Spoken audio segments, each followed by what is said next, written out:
नमस्कार, KP news के 10 बजे के कर्नाटका बुलेटिन में आपका स्वागत है। मैं अश्विनी आपके साथ। आइए सबसे पहले एक नजर डालते हैं अब तक के मुख्य समाचारों पर। बीदर के बहुत चर्चित कांग्रेस नेता मन्नान सेठ के घर पुलिस का छापा। हज यात्रियों के लिए पहला इंट्रोडक्टरी और ट्रेनिंग कैंप कल जामिया मस्जिद में। सूर्यकांत नागवारपल्ली कड़ी मेहनत का फल, विश्वकर्मा नेताओं की सराहना। विश्वकर्मा सांस्कृतिक भवन के लिए 2 करोड़ रुपए स्वीकृत। कर्नाटका चुनाव, उगादी पर कांग्रेस की उम्मीदवारों की पहली सूची जारी होगी, सिद्धरामैया का कहना। हिरासत में पूछताछ के लिए वाडाल की जरूरत, लोकायुक्त पुलिस का कहना। कर्नाटका में मैदान को लेकर भिड़ गए बीजेपी और कांग्रेस समर्थक, जमकर हुई पत्थरबाजी, कई घायल।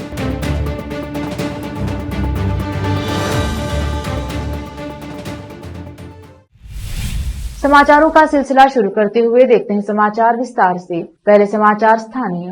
बीदर के बहुत चर्चित कांग्रेस नेता मन्नान सेठ के घर पुलिस ने छापा मारकर उनके मकान से कुछ साड़ियां और ऑटो ड्राइवर के यूनिफॉर्म का कपड़ा बरामद किया है, जो बड़ी संख्या में मिला है। इस संबंध में केपी न्यूज के संवाददाता असलम खान ने मन्नान सेठ से संपर्क कर उनके घर पर बात की, जहां मन्नान सेठ ने इस छापेमारी के बारे में विस्तार से बताया। यह अचानक छापेमारी की खबर शहर में फैलते ही लोगों ने मुद्दे को जानने का प्रयास किया। कल रात जब छापा मारा गया तब मन्नान सेठ शहर में नहीं थे, वह दिल्ली में थे, लेकिन वह आज तुरंत बीदर पहुंचे। संवाददाता असलम खान और कैमरामैन संतोष का कवरेज। कल रात 1:30 बजे करीब मैं दिल्ली में था और मैं आराम कर रहा था, सो रहा था, तो बीदर के police inspector, town police inspector का फ़ोन आया मुझे। वो हमारी गेट के सामने जो हमारी कार खड़ी रहती है, कार में कुछ सामान है, हमको कुछ कंप्लेंट मिला है, हमको देखना है, ये कहकर फ़ोन किए थे। मैं बोला मैं दिल्ली में हूँ। तो उन्होंने कहा कोई घर पे है क्या? तो मैं बोला हमारा बेटा है अब्दुल गनी, वो तो उनसे कहिए कि वो हमको कोऑपरेट करें, उसके कुंजी, कार की कुंजी लाके खोलें उसको। तो थोड़ी देर के बाद हमारा बच्चा अब्दुल गनी कार की कुंजी लाके खोल के दिखाया। उसके अंदर कुछ साड़ी रखे हुए थे, हमारे एक 70-80 साड़ियाँ रखे हुए थे। बाद में क्या किए, नहीं आप लोग साड़ी बहुत बांटे हैं, वो हम कितने साड़ियाँ हैं कहाँ हम देखते। तो लाके हमारे ऑफिस में कुछ साड़ीज़ के बंडल्स वगैरह रखे हुए थे, हम देहातों में बांटने के लिए। और ख़ास तौर पे रमज़ान शुरू हो रहा था, रमज़ान में कुछ हमारे स्लम एरियाज़ हैं, फैज़पुरा, मुल्तानी कॉलोनी और दीगर चिदरी महलूर वगैरह में बांटने का मेरा इरादा था। मैं कुछ ला के रखा था और कुछ मंगवाना था, ऑर्डर भी देना था। वो देखकर उसको ज़ब्त करने की बात किए, उसको लेके जाने की बात किए। तो कल रात 1:30 बजे से करीब 11 बजे तक ये सिलसिला चला। हर साल की तरह इस साल भी हज को जाने वाले हज यात्री अपने आवेदन दाखिल कर रहे हैं और यह प्रक्रिया अभी भी जारी है। 20 मार्च को अंतिम तारीख है। हर साल की तरह अंजुमन खादिमुल हुज्जाज द्वारा हज यात्रियों के लिए आवेदन भरने से लेकर उनके लिए ट्रेनिंग कैंप सहित अनेक उनके सऊदी अरब रवाना होने तक सेवा देती रही है। इस साल भी हज यात्रियों के लिए पहला इंट्रोडक्टरी और ट्रेनिंग कैंप का आयोजन कल रविवार को सुबह 10:30 से शाम 5 बजे तक आयोजित किए जाने की बात अंजुमन के कार्यदर्शी सैयद मंसूर अहमद कादरी ने बताई है। उन्होंने जिले के सभी हज यात्री जिन्होंने आवेदन दाखिल किए हैं उनसे इस कैंप में भाग लेने की अपील की है। विशेष संवाददाता की रिपोर्ट। राज्य सरकार द्वारा विश्वकर्मा धर्मवर्धिनी संघ के सांस्कृतिक शिल्पकला भवन के लिए 2 करोड़ स्वीकृत। विश्वकर्मा समाज के नेताओं ने कहा कि प्रदेश भाजपा कार्यकारिणी सदस्य सूर्यकांत नागवारपल्ली के लगातार प्रयास से अनुदान स्वीकृत हुआ है। समाचार पत्रों से ज्ञात हुआ है कि सूर्यकांत नागवारपल्ली को बीदर हवाई अड्डे, कन्नड़ भवन सहित विभिन्न परियोजनाओं और कार्यों के लिए राज्य सरकार द्वारा अनुदान दिया गया था। हमने समाज के प्रमुख सदस्यों से विश्वकर्मा संघ के सांस्कृतिक भवन को राशि दान करने की अपील की है। सूर्यकांत नागवारपल्ली ने इस अनुरोध का जवाब दिया और मुख्यमंत्री को एक अनुरोध प्रस्तुत किया। वह कई बार सीएम से मिल चुके थे और अनुदान की मांग कर चुके थे। विश्वकर्मा धर्मवर्धिनी संघ के अध्यक्ष श्रीनिवास पांचाल, जिला विश्वकर्मा समाज के अध्यक्ष महेश पांचाल सहित अन्य ने कहा कि सूर्यकांत की मेहनत रंग लाई है। कैमरामैन कृष्णा का कवरेज। मैं बीदर विश्वकर्मा धर्मवर्धिनी संघ अध्यक्ष श्रीनिवास विश्वकर्मा, सबको नमस्कार। बीदर में विश्वकर्मा धर्मवर्धिनी संघ के लिए 2.5 एकड़ ज़मीन है। ये ज़मीन में समुदाय भवन और हॉस्टल के लिए हम प्रस्तावन रखे है। दो साल से पहले से हम बहुत प्रयत्न किए, फिर भी हमें समुदाय भवन निर्माण होने के लिए कुछ प्रॉब्लम था। पहले हमारे एमपी साहब भगवंत खोबा साहब 8 लाख रुपए हमें समुदाय भवन के लिए सैंक्शन किए, वही हमको बहुत प्रोत्साहन किए। वो प्रोत्साहन होने के बाद हम बेसमेंट हो गए।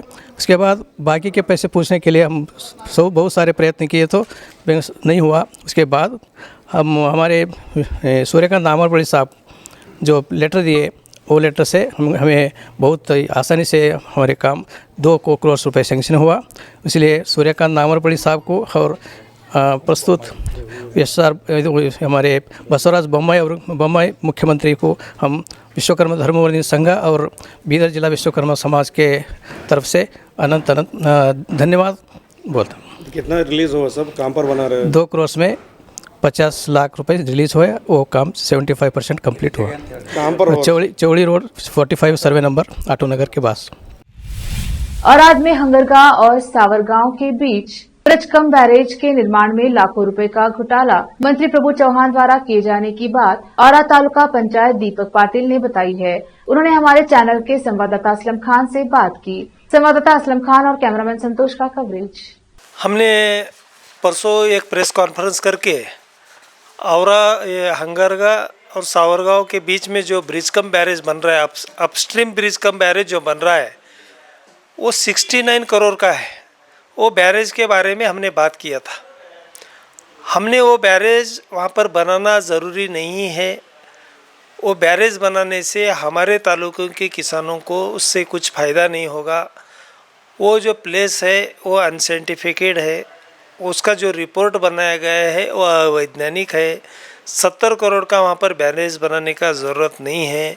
क्यों बोले तो वहाँ पर ऑलरेडी 2008-9 में एक ब्रिजकम बैरेज बनाए सो है और वहाँ से महाराष्ट्र बिल्कुल 2 किलोमीटर के ऊपर है और वो जो एरिया है वो पूरा पहाड़ी एरिया है। इसके लिए हमने क्या मांग की थी बोले तो ये जो KKRDB कल्याण कर्नाटक अभिवृद्धि निगम बनाए बोले तो हमारा तालुके को, हमारे ज़िले को ऐसे 7 जिलों का मिला के एक KKRDB का यहाँ पर स्थापना हो चुका है। बीदर जिले में गुरुवार से मौसम के तेवर बदलने से तेज जोरदार ओलावृष्टि बारिश का सिलसिला चल रहा है। तेज हवा के साथ साथ मूसलाधार बारिश और ओले गिरने से मौसम में अधिक ठंडक आई है। हालांकि इस बेमौसम बारिश और तेज हवा के कारण फसलों के नुकसान के साथ साथ फलों का भी अधिक नुकसान होने की बात कही जा रही है। 2 दिनों से तेज हवा और बारिश के कारण जिले भर में कई पेड़ों के गिरने की सूचना है। इसके अलावा बीती रात हुई तेज बारिश के कारण कई क्षेत्र में बिजली ठप रही, जिससे लोगों को कठिनाई का सामना करना पड़ा। सड़कों पर पानी जमा रहने से लोगों को आने जाने में परेशानी भी उठानी पड़ रही है। आज भी दोपहर से बारिश रुक रुक कर हो रही है। बताया जा रहा है कि आने वाले कुछ और घंटों में मौसम ऐसा ही बना रहेगा। विशेष संवाददाता की रिपोर्ट। अब समाचार राज्य की। कांग्रेस के वरिष्ठ नेता सिद्धरामैया ने कहा कि मई तक संभावित विधानसभा चुनाव के लिए उम्मीदवारों की पार्टी की पहली सूची की घोषणा 22 मार्च को उगादी त्योहार के दिन की जाएगी, जिसे कन्नड़िगा नववर्ष के रूप में मनाते हैं। नई दिल्ली में कांग्रेस की केंद्रीय चुनाव समिति की बैठक में हिस्सा लेने वाले पूर्व मुख्यमंत्री ने कहा कि बैठक में चुनावी रणनीति और राहुल गांधी के राज्य के दौरे पर भी चर्चा हुई। सिद्धरामैया ने नई दिल्ली में संवाददाताओं से कहा, हम कल बैठक में चुनावी रणनीति तैयार कर रहे थे। साथ ही राहुल गांधी 20 मार्च को राज्य स्तरीय युवा रैली में भाग लेने के लिए बेलगावी आ रहे हैं। हमने इसकी तैयारियों पर चर्चा की है। उम्मीदवारों के चयन के संबंध में चर्चा के बारे में पूछे जाने पर उन्होंने कहा, पहली सूची 22 मार्च को सुबह उगादी त्योहार के दिन जारी की जाएगी। पार्टी के राष्ट्रीय अध्यक्ष मल्लिकार्जुन खड़गे की अध्यक्षता में कांग्रेस के केंद्रीय चुनाव समिति ने शुक्रवार को नई दिल्ली में मुलाकात की, जिसके दौरान रिपोर्ट्स के अनुसार उन्होंने 125 उम्मीदवारों की पहली सूची को मंजूरी दे दी है, जिसमें 61 मौजूदा कांग्रेस विधायक शामिल हैं। वक्त एक ब्रेक का, जल्द लौटेंगे ब्रेक के बाद। हिंदुस्तान के हर कोने में हम हैं मौजूद। 24 घंटे हालात पर गहरी नजर, खबरों से जुड़े चुपते सवालात और आपको दिखाता है धार्मिक, सामाजिक, राजनीतिक, लोकल और इंटरनेशनल न्यूज की सबसे बेहतर कवरेज। जो आपको रखती है हर पल बाखबर। देश और दुनिया भर की खबर के लिए देखते रहें KP news 24/7। Noor education trust Bidar की ओर से चलाए जाने वाला Noor MEd and BEd college Bidar, recognised by NCTE Delhi and affiliated to Gulbarga University, Gulbarga. Admission are open for the academic year 2022-23. विशेषज्ञ और सक्षम शिक्षकों द्वारा शिक्षा प्राप्त करने के लिए नूर एमएड एंड बीएड कॉलेज में दाखिला लें और शांत वातावरण में शिक्षा प्राप्त करें। बीदर शहर में बेहतर शिक्षा का एकमात्र केंद्र Noor MEd and BEd college, Shahpur gate, Bidar. Phone numbers 9945283920 8482221297। Break के बाद स्वागत है आपका। देखते हैं आगे के समाचार। लोकायुक्त पुलिस ने उच्च न्यायालय के समक्ष तर्क दिया कि चन्नागिरी भाजपा विधायक और कर्नाटका साबुन और डिटर्जेंट लिमिटेड के पूर्व अध्यक्ष के माडाल विरूपाक्षप्पा को अधिक जानकारी प्राप्त करने के लिए हिरासत में पूछताछ की आवश्यकता है, क्योंकि वह जांच में सहयोग नहीं कर रहे हैं और टाल मटोल कर रहे हैं। लोकायुक्त पुलिस के वकील ने अदालत में बताया कि अंतरिम अग्रिम जमानत पर चल रहे विरूपाक्षप्पा ने जांच अधिकारी को अपना फोन नंबर भी साझा नहीं किया। न्यायमूर्ति के नटराजन के समक्ष प्रस्तुत किया गया था, जो 2 मार्च 2023 को लोकायुक्त पुलिस द्वारा दर्ज एक भ्रष्टाचार के मामले में विरूपाक्षप्पा द्वारा अग्रिम जमानत याचिका पर सुनवाई कर रहे थे, जो उनके और उनके बेटे एमबी प्रशांत कुमार के खिलाफ BWSSB के मुख्य लेखाकार थे। जमानत याचिका पर आपत्तियों के बयान के साथ एक सीलबंद कवर में पूछताछ विवरण प्रस्तुत करते हुए वकील ने तर्क दिया कि उन्होंने KSDL के प्रबंधक निदेशक का बयान और प्रशांत कुमार के साथ उनकी व्हाट्सएप बातचीत प्रदान की है। साथ ही विरूपाक्षप्पा की बहू ने कहा कि जिस बेडरूम में 6.10 करोड़ रुपए जब्त किए गए हैं, विरूपाक्षप्पा के वकील ने तर्क दिया कि उनके मुवक्किल के खिलाफ प्राथमिकी में रिश्वत की मांग और स्वीकृति पर कोई आरोप नहीं है और यह केवल इस अनुमान पर दर्ज किया गया था कि वह KSDL को रसायनों की आपूर्ति करने के लिए बोली लगाने वालों से अनुबंध राशि का 30% रिश्वत के रूप में ले रहे थे। प्रथम दृष्टया भ्रष्टाचार निवारण अधिनियम के प्रावधानों को आकर्षित करने के लिए कोई सामग्री नहीं है। FIR दर्ज होने और उनके बेटे को गिरफ्तार किए जाने के बाद विरूपाक्षप्पा ने KSDL के अध्यक्ष पद से इस्तीफा दे दिया। उन्होंने तर्क दिया कि वह निविदाओं को मंजूरी देने वाली समिति के भी पक्षकार नहीं थे। कर्नाटका की राजधानी बेंगलुरु के गोविंदराजनगर इलाके में एक राजनीतिक कार्यक्रम को लेकर बीजेपी और कांग्रेस के समर्थकों में जबरदस्त झड़प हो गई। दोनों के बीच झगड़ा इस कदर बढ़ गया कि पथराव शुरू हो गया, जिसमें एक पुलिसकर्मी समेत कुछ लोग घायल हो गए। पुलिस से मिली जानकारी के मुताबिक गोविंदराजनगर के BGS मैदान में रविवार को बेंगलुरु में कांग्रेस के द्वारा महिलाओं के लिए एक कार्यक्रम स्त्री शक्ति सम्मेलन का आयोजन किया जाना था। शुक्रवार की देर शाम जब वे कार्यक्रम का होर्डिंग लगाने मैदान में पहुंचे, उन्हें कथित बीजेपी समर्थकों ने ऐसा करने से रोक दिया। रिपोर्ट्स के मुताबिक बीजेपी समर्थक दावा कर रहे थे कि उन्हें भी रविवार को इस मैदान में एक कार्यक्रम का आयोजन करना है, इसीलिए मैदान दूसरे गुट को नहीं दिया जा सकता। हालांकि कांग्रेस समर्थकों का कहना है कि इस कार्यक्रम के लिए उन्होंने प्रशासनिक अनुमति ले रखी थी। दोनों गुटों में इस बात को लेकर विवाद शुरू हुआ और बात लड़ाई झगड़े तक पहुंच गई। मैदान के अंदर मौजूद लोगों ने बाहर खड़े लोगों पर अचानक पत्थरबाजी शुरू कर दी, जिसका बाहर खड़े लोगों ने भी जवाब दिया और मैदान का गेट खोलकर अंदर घुस गए। भाजपा के चुनाव अभियान की संचालन प्रमुख केंद्रीय मंत्री शोभा करंदलाजे ने कांग्रेस के खिलाफ एक अभियान शुरू करते हुए कांग्रेस से प्रतिबंधित popular front of India PFI और उसकी राजनीतिक शाखा social democratic party of India SDPI के साथ अपने संबंधों को स्पष्ट करने की मांग की। SDPI के राष्ट्रीय महासचिव इलियास मोहम्मद थुम्बे ने दावा किया कि 2018 के विधानसभा चुनाव के दौरान कांग्रेस के साथ उनकी पार्टी की समझ थी, जिसके एक दिन बाद करंदलाजे का आक्रामक हुआ। भाजपा की चुनाव प्रबंधन समिति के संयोजक के रूप में नियुक्त होने के बाद अपनी पहली प्रेस कॉन्फ्रेंस को संबोधित करते हुए करंदलाजे ने कांग्रेस पर हमला करने के लिए राष्ट्रवाद और हिंदुत्व का इस्तेमाल किया। उन्होंने कहा कि SDPI की स्वीकारोक्ति ने एक बार फिर साबित कर दिया कि कांग्रेस ने हमेशा देश में गद्दारों, विदेशियों और आतंकवादियों का समर्थन किया। बीजेपी पिछले कई सालों से कह रही थी कि SDPI और कांग्रेस एक ही सिक्के के दो चेहरे हैं, लेकिन किसी ने नहीं माना। अब यह खुलकर सामने आ गया है।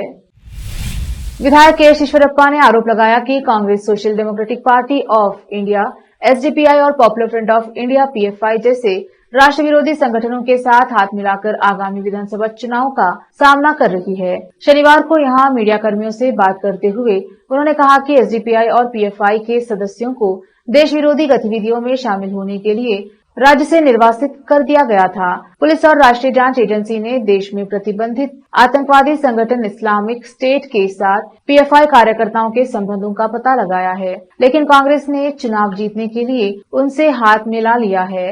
उन्होंने मतदाताओं से किसी भी सूरत में कांग्रेस का नहीं भाजपा का समर्थन करने को कहा। उन्होंने कहा कि दक्षिण कन्नड़ में एसडीपीआई कार्यकर्ताओं ने खुले तौर पर आरोप लगाया था कि कांग्रेस ने अतीत में पार्टी को धोखा दिया था। ये टिप्पणियां एसडीपीआई और कांग्रेस के बीच की कड़ी को स्पष्ट किया है।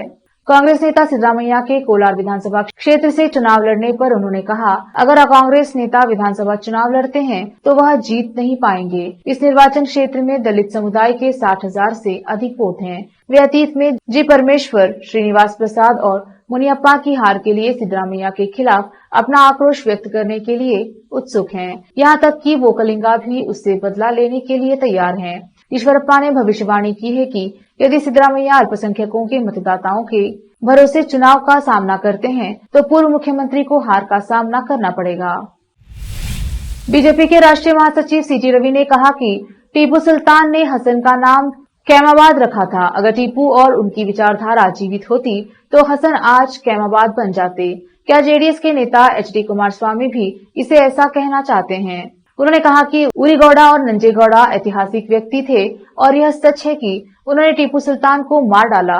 रवि ने यह भी कहा, लिंगायत समुदाय के बारे में कथित टिप्पणियों के बारे में सोशल मीडिया पोस्ट का कोई आधार नहीं था और यह कांग्रेस के झूठ के कारखाने के टूलकिट का हिस्सा था।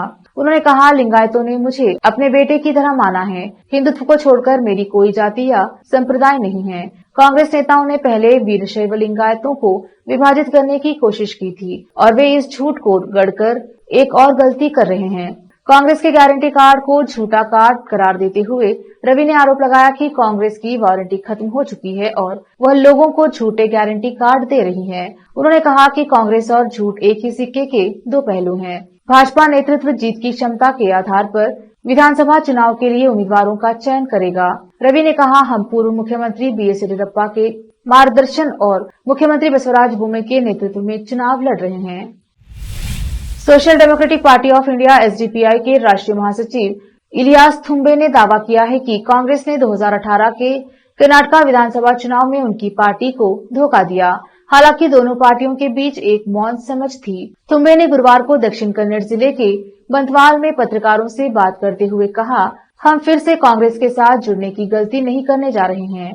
थुम्बे को आने वाले चुनाव में बंतवाल निर्वाचन क्षेत्र के लिए एसडीपीआई उम्मीदवार के रूप में नामित किया गया है। उन्होंने कहा कि इस बार एसडीपीआई के चुनाव मैदान से हटने का कोई सवाल ही नहीं है। थुम्बे ने कहा कि एसडीपीआई पिछले चुनाव में बुरी तरह से हार गई क्योंकि उसने कांग्रेस पर भरोसा किया, जिसने कुछ निर्वाचन क्षेत्रों में पार्टी को समर्थन देने की पेशकश की थी।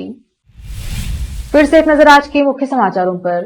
बीदर के बहुचर्चित कांग्रेस नेता मन्नान सेठ के घर पुलिस का छापा। हज यात्रियों के लिए पहला इंट्रोडक्टरी और ट्रेनिंग कैंप कल जामिया मस्जिद में। सूर्यकांत नागवारपल्ली कड़ी मेहनत का फल, विश्वकर्मा नेताओं की सराहना। विश्वकर्मा सांस्कृतिक भवन के लिए 2 करोड़ रुपए स्वीकृत। कर्नाटक चुनाव, उगादी पर कांग्रेस की उम्मीदवारों की पहली सूची जारी होगी, सिद्धरामैया का कहना। हिरासत में पूछताछ के लिए वाडाल की जरूरत, लोकायुक्त पुलिस का कहना। कर्नाटक में मैदान को लेकर भिड़ गए बीजेपी और कांग्रेस समर्थक, जमकर हुई पत्थरबाजी, कई घायल।